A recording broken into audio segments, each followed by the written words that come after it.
Hi students, मैं doctor Amar Singh Thakur आपके लिए ये एटॉमिक स्ट्रक्चर चैप्टर 2 है।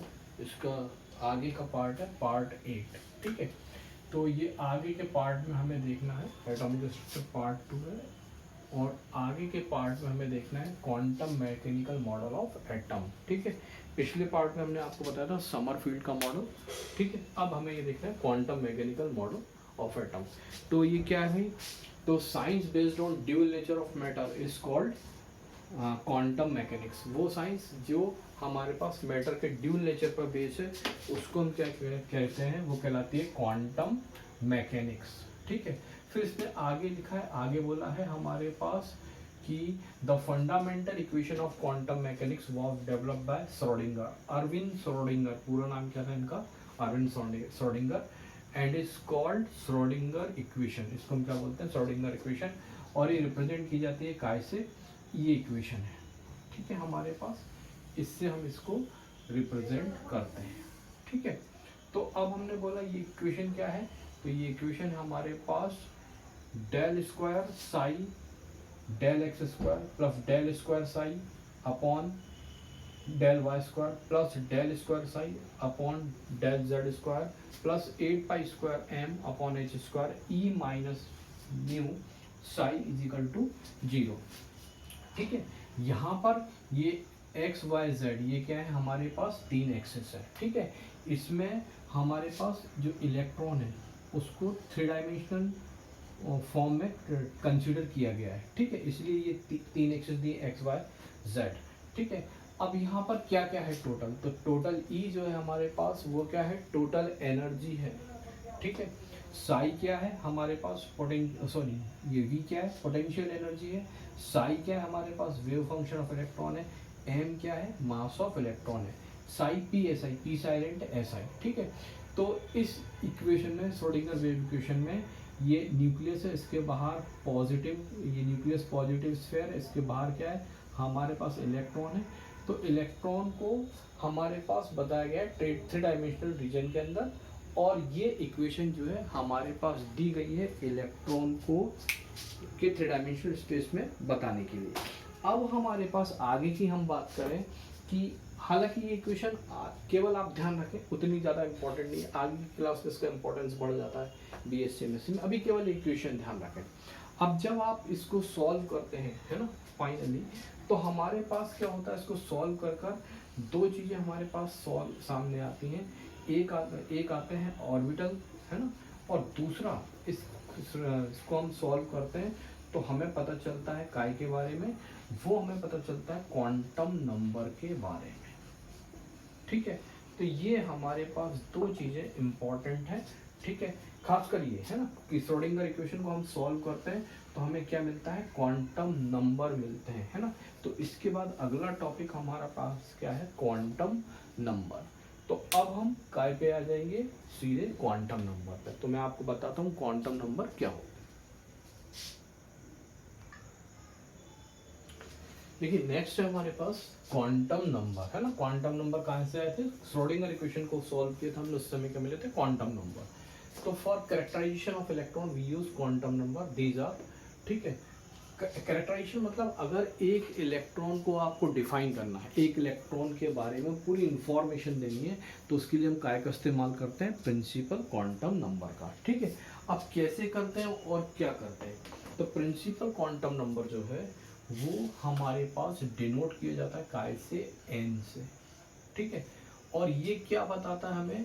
तो it gives distance of electron, distance of electron from nucleus. क्या देता है ये? Distance of electron from nucleus. ठीक है, दूसरी बात, इसकी वैल्यू जो हमारे पास 0 को छोड़कर कुछ भी हो सकती है, तो its value is 1, 2, 3 except 0, except 0। ठीक है, तो पहली बात ये हुई कि principal quantum number denoted by n, it gives the distance of electron from the nucleus. जैसे मैंने बोला, ये मेरे पास जो है ये न्यूक्लियस है। ठीक है, और न्यूक्लियस के बाद ये क्या है, पहला ऑर्बिट है, ये क्या है, दूसरा ऑर्बिट है, ये तीसरा ऑर्बिट है ना, and this one is suppose to be fourth orbit. ठीक है, तो अगर मैं बोलता हूं n इज इक्वल टू 1, ठीक है, तो इसका मतलब क्या है, इलेक्ट्रॉन कहाँ पर है, यहाँ पर। ठीक है, मैं बोलता हूँ n इज इक्वल टू 2, मतलब इलेक्ट्रॉन कहाँ पर है, यहाँ पर। n इज इक्वल टू 3 मतलब इलेक्ट्रॉन यहाँ पर, और n इज इक्वल टू 4 मतलब यहाँ पर। तो n इज इक्वल टू 1 तो इलेक्ट्रॉन पहले ऑर्बिट में है, n इज इक्वल टू 2 मतलब इलेक्ट्रॉन दूसरे ऑर्बिट में, n इज इक्वल टू 3 मतलब तीसरे में, और n इज इक्वल टू 4 मतलब चौथे में। तो पहली बात हुई प्रिंसिपल क्वांटम नंबर के बारे में। दूसरा जो क्वांटम नंबर है वो है एजीमुथल क्वांटम नंबर। एक बात और हम बता दें कि ये काय के बारे में बताता है, it gives information about the orbit. ये काय के बारे में बताता है, ये बताता है ऑर्बिट के बारे में। प्रिंसिपल क्वांटम नंबर जो है वो काय के बारे में इंफॉर्मेशन देता है, ऑर्बिट और शेल एक ही बात है। ठीक है, इसके बारे में इंफॉर्मेशन देता है कौन, प्रिंसिपल क्वांटम नंबर। जब हम एजीमुथल क्वांटम नंबर के पास आए तो हमने बोला इसको हम जो डिनोट करते हैं वो काय से डिनोट करते हैं, तो it is denoted by L. ठीक है, और ये क्या बताता है, ये बताता है it gives information about subshell. ठीक है, सबशेल और सब ऑर्बिट और सब ऑर्बिट। ठीक है, तो ये पहली बात हमारे पास जो है क्या है, azimuthal quantum number is denoted by L, it gives information about subshell और सब ऑर्बिट। ठीक है, और अगर आपको एल की वैल्यू निकालनी है, ठीक है ना, if you want the value of l then l can be determined, l can be determined as L is equal to, ठीक है, L is equal to n minus 1, L is equal to n minus 1। इससे हम क्या निकाल सकते हैं, L की value निकाल सकते हैं। ठीक है, तो अगर मैंने आपसे बोला, सपोज कीजिए मैंने आपसे बोला कि हमारे पास जैसे ये है n इज इक्वल टू 1 है, ठीक है ना, तो L इज इक्वल टू क्या हो जाएगा, 1 माइनस 1 यानी 0। ठीक है ना। अब 0 मतलब क्या है, 0 मतलब क्या है, अगर आपकी वैल्यू 0 आती है तो 0 मतलब क्या है, कौन सा सबशेल है, एस सबशेल है।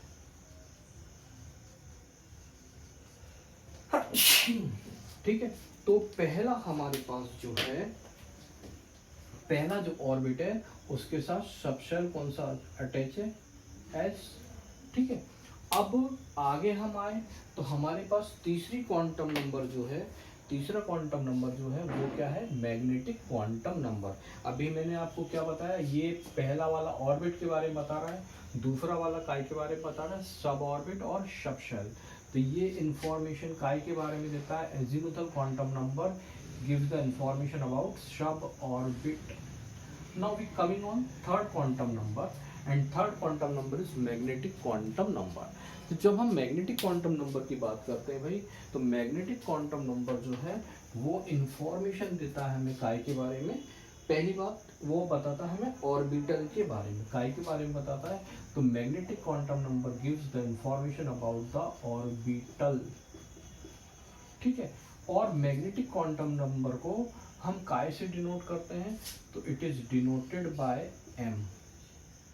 ठीक है, काय से डिनोट होता है ये, तो it is denoted by m। ठीक है, और हमारे को अगर m की वैल्यू चाहिए है ना, तो value of m, value of m can be determined as value जो आप L की निकाल सकते हैं, वो कैसे निकालेंगे, वो निकालेंगे L की M की वैल्यू निकालनी है, तो M की वैल्यू आप कैसे निकालेंगे, M की वैल्यू जाती है -L टू +L। ठीक है, मतलब m के मान जो है वो काय के ऊपर डिपेंड करते हैं l के ऊपर। Suppose for n is equal to 1, n is equal to 1 मतलब इलेक्ट्रॉन कहाँ पर है, यहाँ पर, तो l इजिकल टू क्या हुआ 0, तो m इजिकल टू क्या हुआ हमारे पास, ये भी क्या हो गया 0, ठीक है। अब मैंने बोला मान लीजिए हमारे पास n इजिकल टू 2 है, n इजिकल टू क्या है 2 है ना, एक बात तो हम यहाँ पर कर चुके हैं, n इजिकल टू 2 है, n इजिकल टू 2 है, मतलब हमारे पास l की वैल्यू क्या होगी, l की वैल्यू होगी 2 माइनस 1, ये आया क्या 1, पर मैंने क्या बताया l के मान स्टार्ट कैसे होंगे 0 से, तो क्या आ गया 0 और 1, ठीक है। अब मैंने बोला कि अगर मेरे को m की वैल्यू चाहिए है ना, तो m की वैल्यू मैंने क्या बोला काय से स्टार्ट होगी, सॉरी n की वैल्यू काय से स्टार्ट होगी माइनस l से कहाँ तक जाएगी प्लस l तक, तो n कैसे निकालेंगे, लास्ट डिजिट क्या है 1, तो ये क्या आएगा -1 0 और +1, ठीक है ना। अब देखिए 0 मतलब मैंने अभी आपको क्या बताया था, 0 मतलब क्या हुआ एस सब सेल, तो यहाँ पर ये 0 मतलब क्या हो गया भाई एस सब सेल है ना, 0 मतलब क्या हो गया एस सब सेल, और 1 मतलब क्या हो गया पी सब सेल, ठीक है ना। अब हमें ये मालूम है कि पहले अब हम अभी हमने n इजिकल टू 2 मतलब इलेक्ट्रॉन कहाँ पर आ गया हमारे पास, n इजिकल टू 2 मतलब ये इलेक्ट्रॉन जो है यहाँ पर आ गया, ठीक है, सेकेंड ऑर्बिट में। अब सेकेंड ऑर्बिट के साथ 2 सब ऑर्बिट जुड़े हैं s एंड p, ठीक है, तो ये तो बात ये हुई। अब देखिए p के 3 और पार्ट होते हैं, p जो हमारे पास ऑर्बिटल है वो 3 पार्ट से मिलकर बनता है, कौन कौन से पी सबसेल कौन कौन से वो 3 पार्ट होते हैं, तो वो 3 पार्ट होते हैं हमारे पास px py और pz है ना, कौन कौन से वो पार्ट होते हैं, तो वो होते हैं px py और pz है ना। तो ये हमें मिल गया भाई 3 पार्ट, कौन कौन से 3 वैल्यू मिली px, ठीक है, ये py and this is the pz, ठीक है। तो ये हमारे पास यहाँ पर बात काय की हो गई, ये बात हो गई हमारे पास मैग्नेटिक क्वांटम नंबर की, कि मैग्नेटिक क्वांटम नंबर जो है हमारे पास काय के बारे में इंफॉर्मेशन देता है, it gives the information about the orbital, ठीक है ना। तो ये बात हुई और इसके बारे में। Now we coming on next, आगे हम आएंगे, और फोर्थ वन जो क्वांटम नंबर है वो कौन सा है, spin quantum number. Spin quantum number जो है हमें काय के बारे में बताता है, it gives the information about the spin, electron की स्पिन के बारे में बताता है। अभी स्पिन क्या होती है, जैसे मैंने बोला मान लीजिए थोड़ी देर के लिए ये स्पिन क्या होती है, स्पिन को बताना, मैं इसको यहाँ से साफ कर रहा हूँ, स्पिन को बताना है, तो मैंने क्या बोला कि भाई मेरे पास ये हो गया न्यूक्लियस है ना, सपोज करें ये हो गया न्यूक्लियस, ठीक है, ये हो गया ऑर्बिट है ना पूरा, और ये हुआ सब ऑर्बिट, और इसके अंदर 2 इलेक्ट्रॉन हो गए ए और बी। तो ये इलेक्ट्रॉन रोटेट कैसे करते हैं, एक क्लॉकवाइज रोटेट करता है, यहाँ तक हाफ रोटेशन रहता है, और उसके बाद ये फिर वापस इधर, ऐसे ही हमारे पास बी जो है वो भी हमारे पास क्लॉकवाइज रोटेशन करता है, एंड देन ये वापस, तो ये क्या करते हैं आधा आधा चक्कर घूमते हैं, ये यहाँ पे तो रोटेट होते हैं, इसके साथ ये भी पूरा रोटेट करता है, ठीक है, तो ये अपनी एक्सिस पे। तो अब मैंने बोला स्पिन की अगर हम बात करेंगे तो स्पिन क्वांटम नंबर जो है उसको हम डिनोट करते हैं काय से, स्पिन क्वांटम नंबर को काय से डिनोट करते हैं, तो it is denoted by S है ना।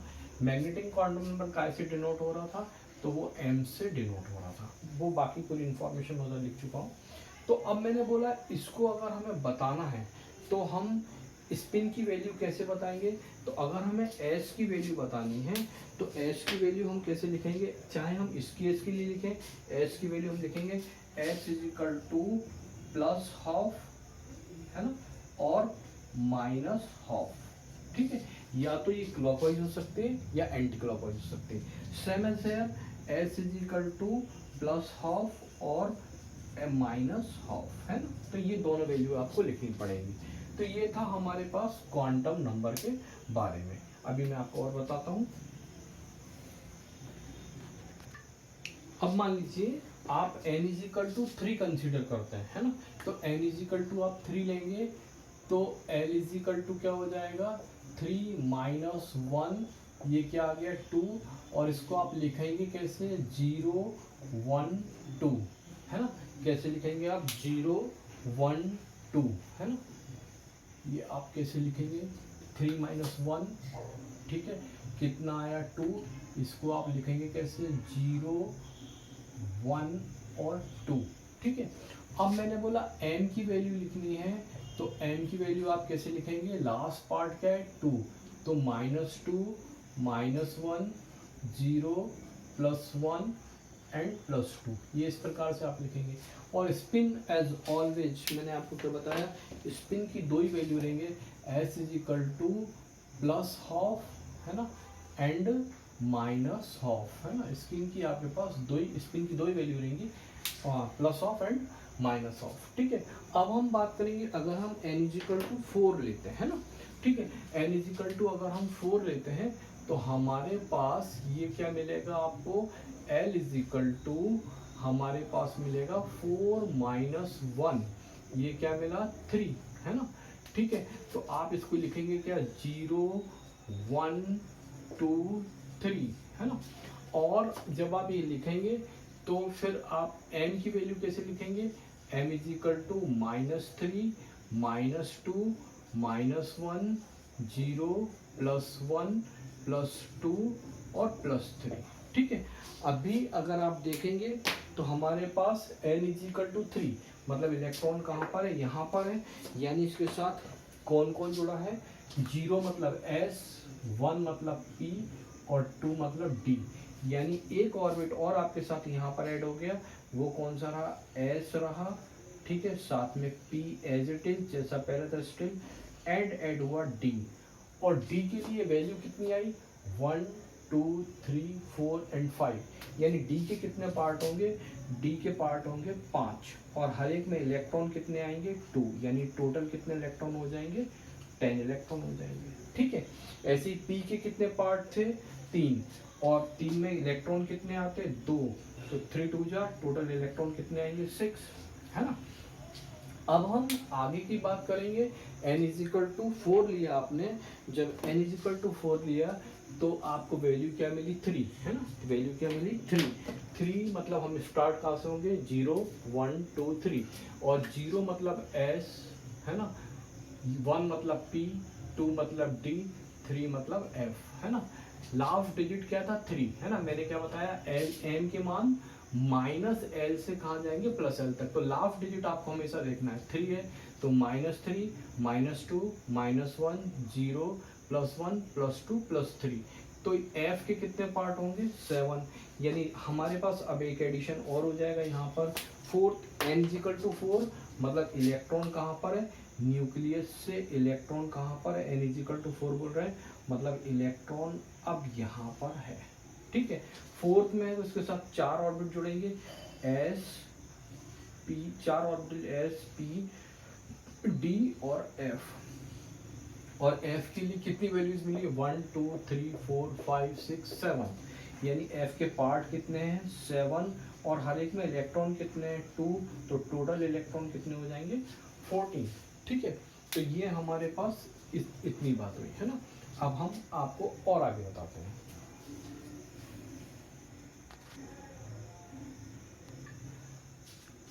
तो फाइनली क्या हुआ, हमारे पास क्वांटम नंबर 4 हो गए, प्रिंसिपल, एजीमुथल, मैग्नेटिक और स्पिन।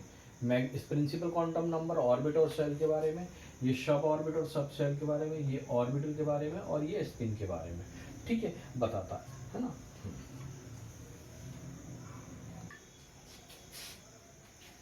हाँ, तो अब आगे देखें, तो ये हमारे पास क्या आ गया, ये हमारे पास आ गया न्यूक्लियस, ठीक है, ये क्या आ गया न्यूक्लियस, ठीक है, और न्यूक्लियस के अंदर क्या रहते हैं प्रोटॉन एंड न्यूट्रॉन, ये बात अपनी पहले हो चुकी है, जिसको हम क्या कहते हैं न्यूक्लियॉन्स कहते हैं।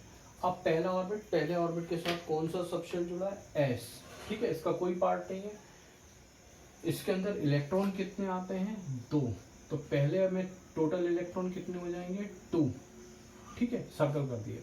अब दूसरे ऑर्बिट में चले तो इसके साथ भी एसोसिएट कौन सा है सब ऑर्बिट एस, और हमारे पास सब ऑर्बिट पी, और पी के कितने पार्ट है 3, कौन कौन से px py pz, है ना, और हर एक के अंदर कितने इलेक्ट्रॉन आते हैं 2 है ना, हर एक के अंदर कितने इलेक्ट्रॉन आएंगे 2, तो 2 + 2 + 2 टोटल कितने हो गए 6।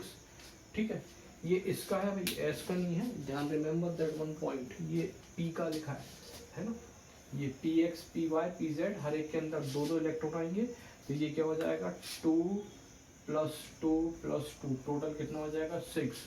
तो 2 और 6 ये टोटल कितने इलेक्ट्रॉन हो गए 8। अब आ गए थर्ड ऑर्बिट में है ना, इसके साथ कौन कौन से सबशेल जुड़े हुए हैं, एस पी डी। डी के कितने पार्ट होते हैं 5, कौन कौन से, d x d y d z square d x z d x square minus y square. तो टोटल हर एक में कितने इलेक्ट्रॉन आते हैं 2 2 2 2 2, टोटल कितने होगा 10, 2 5 या 10, तो ये आ गया डी में 10। और टोटल थर्ड ऑर्बिट में टोटल इलेक्ट्रॉन कितने आते हैं, तो 2 6 8 और 10 कितने हो गए 18, तो थर्ड में कितने हो गए हमारे पास 18। Now we coming on fourth orbit है ना, ये सब क्या है ऑर्बिट है, ठीक। तो एस में कितने इलेक्ट्रॉन आते हैं 2, पी में कितने आते हैं 6, डी में कितने हैं 10, एफ में कितने हैं 14 है ना। एफ का फुल फॉर्म क्या है फंडामेंटल, डी का फुल फॉर्म क्या है डिफ्यूज और डीजनरेट। एफ के कितने पार्ट हैं 7 पार्ट हैं, f x z square minus y square, f y x square minus y square, f z x square minus z square, f x cube minus 3y5 x r square, ठीक है, f y cube minus 3/5 y r square, f z cube minus 3/5 z r square, और f x y z. और सबके अंदर electron कितने हैं 2 2 2 2 2 2 और 2, यानी ये टोटल कितने होगा 1 2 3 4 5 6 7, यानी टोटल कितने होगा 14 इलेक्ट्रॉन। ठीक है, तो एस की इलेक्ट्रॉन होल्डिंग कैपेसिटी कितनी है 2, पी की कितनी है 6, डी की कितनी है 10, और फाइनली एफ की कितनी है हमारे पास 14 है ना।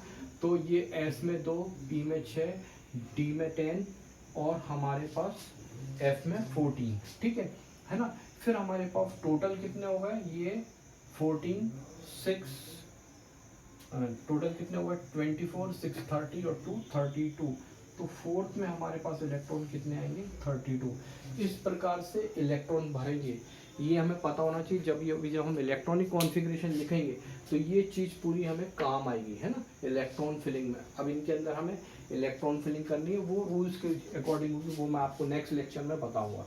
ठीक है, एक चीज़ और हमारे पास यहाँ पर ध्यान रखें कि हमारे पास जो है p x P Y P z है ना, इनकी हमारे पास जो है एनर्जी जो है इक्वल होती है, और इनको हम क्या बोलते हैं डीजनरेट ऑर्बिटल। ठीक है, मैग्नेटिक फील्ड की प्रेजेंस में पी ऑर्बिटल को हम क्या बोलते हैं 3-फोल्ड डीजनरेट है ना।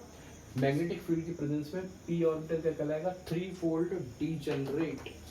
ठीक है, ये क्या कहलाएगा 3-फोल्ड डीजनरेट, 3-फोल्ड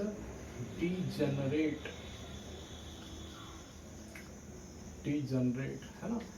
और डी ऑर्बिटल क्या कहलाएगा 5-फोल्ड डीजनरेट, 5-फोल्ड डीजनरेट